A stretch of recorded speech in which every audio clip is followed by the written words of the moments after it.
Hashtag blessed. It's a fun way to describe all the good things that we have in our lives. But have you ever wondered what Jesus meant when he said the word blessed? We're going to help you understand it all in today's online campus.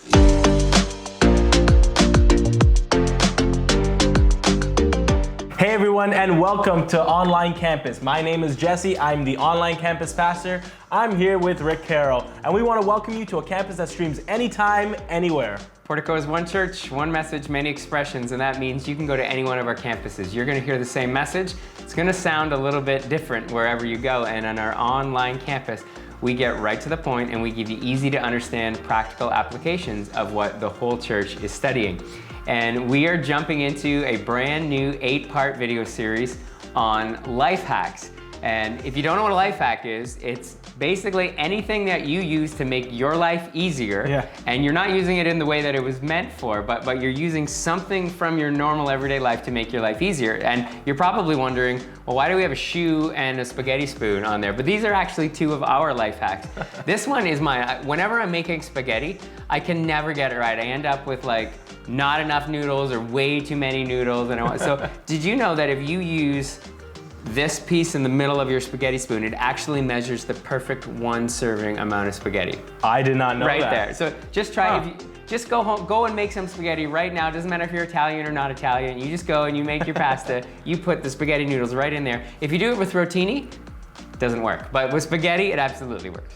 Good to know. That's definitely a life hack. You're probably wondering why I have a shoe here. Well, this actually has nothing to do with the shoe at all.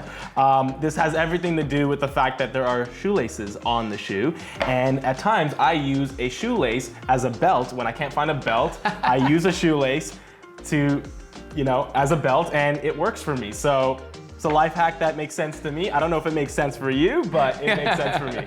Yeah, and I like, specifically, these have tied knots on the end. Yeah. Because I don't like tying shoes, so that's perfect. And it's just like, it saves ready to go, precious seconds all the time. We're gonna be talking about life hacks all summer long, and actually Jesus gave a message in the book of Matthew chapter 5.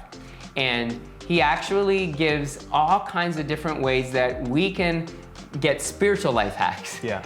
He talked about money, he talked about marriage, he talked about friendship, and he said, I want you to think about these things in a different way, and I'm gonna actually help you live your life better if you can believe that there's another way to think about these kinds of things. Definitely. So we wanna tell you what it means to be blessed through the eyes of God. Stay tuned.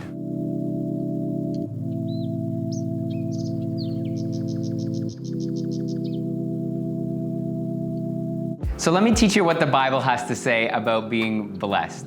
Pretty girlfriends, new cars, having all this money. We say we're blessed because we have these kinds of things. But blessing in its most pure form isn't about stuff. Actually, it isn't about us at all. Blessing is about who God is.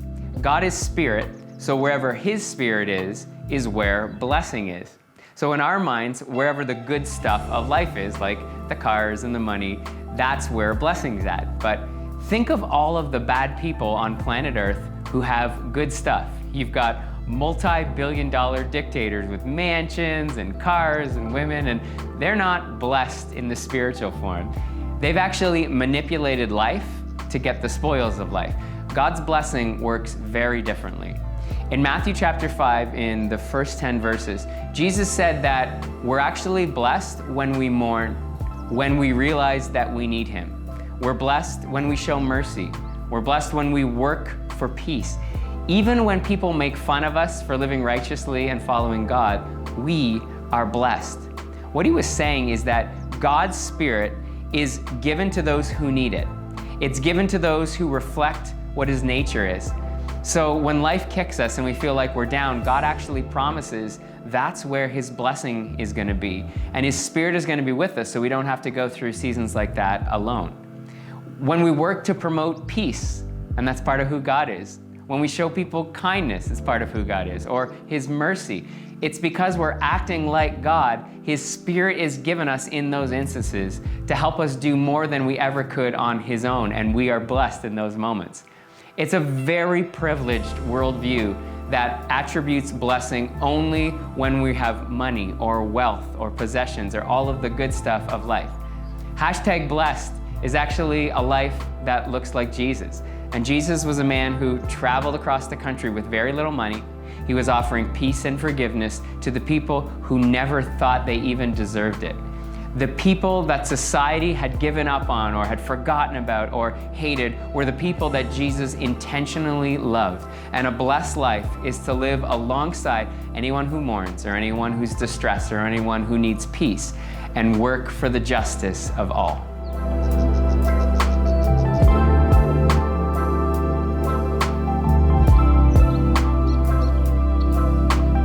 If you've ever had to wait for God to do something in your life, then you know that that process can be quite thought-provoking in many ways.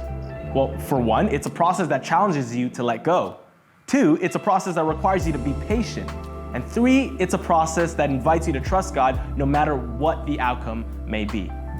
I remember experiencing this firsthand this summer after my first year of university. I was a broke student in need of money at the time and envisioned my summer going a lot differently than what I anticipated. I was in desperate need of a job and I couldn't find one. I would get up every morning and apply for jobs online, and then I would go out from place to place, handing out resumes and looking for ways to meet with the manager. It was just not fun at all. I remember telling myself, if I can just find the right job, I'd be blessed. Well, after going through days, weeks, and months of waiting, I did end up finding the right job that was able to pay well and accommodate with my schedule at school. But what was even more important was the relationships I was able to build with some of my colleagues and the opportunity I had received in sharing my faith. On top of that, I had gained such a positive reputation at work that it was able to perfectly transition me into my next line of work. You see, at the time, I could only envision blessing coming in the form of a job that paid well and met my momentary needs. I had never taken into consideration that God wanted for me to build new relationships, share my faith, and gain credibility amongst my employers. While I was preoccupied by my current circumstances, God had my future in mind. You see, oftentimes we think that the reward in prayer is what we acquire, but God constantly reminds us that the reward in prayer is actually those He has called us to inspire. And we inspire those around us by looking at the big picture in every situation and trusting God. We are blessed not because of what we have obtained, but because of what we have gained in Him.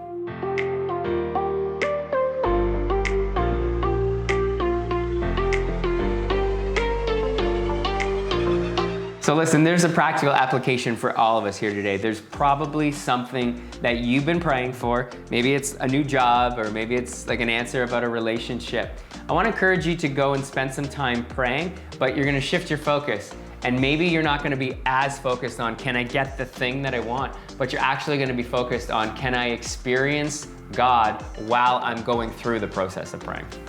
So we want to invite you to go to portico.cc/prayer so that we can pray with you together and we can journey with you throughout this process. Finally, we want to remind you to subscribe to our channel if you haven't already.